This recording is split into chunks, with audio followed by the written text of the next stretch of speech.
নমস্কাৰ বন্ধুসকল, আজি মই আপোনালোকৰ বাবে অতি কম মূল্যত এটা গাড়ী লৈ আহিছোঁ। এই গাড়ীখন চাওক, কিমান ধুনীয়া হৈ আছে গাড়ীখন। এই গাড়ীখন হৈছে আপোনাৰ 2019 চনৰ ছুইফ্ট ডিজাৰ হয়। এই গাড়ীখনৰ ইঞ্জিন চিল পেক আছে, অল বডি চিল পেক হৈ আছে।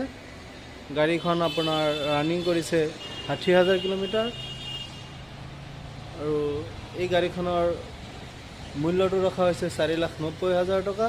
একেবাৰে কম মূল্যত লৈ অনা হৈছে গাড়ীখন। আপোনালোকে মাত্ৰ 1 লাখ টকা ডাউন পে'মেণ্ট কৰি গাড়ীখন লৈ যাব পাৰে। গাড়ীখন পূৰা চিল পেক হৈ আছে আৰু যদি ভিডিঅ'টো চাইছে তেতিয়াহ'লে আপোনালোকে যদি পচন্দ হৈছে তেতিয়াহ'লে গাড়ীখন ল'ব পাৰে। একেবাৰে কম মূল্যত আপোনালোকৰ বাবে এটা অতি মৰমৰ গাড়ী লৈ আহিছোঁ। সেয়া চাওক, গাড়ীখন কিমান ধুনীয়া হৈছে। ছুইফ্ট ডিজাৰ হয়, গাড়ীখন পূৰা চিল পেক হৈ আছে। সেয়া চাওক, কিমান ধুনীয়া হৈ আছে। দেখিছে, ইমান ধুনীয়া গাড়ী।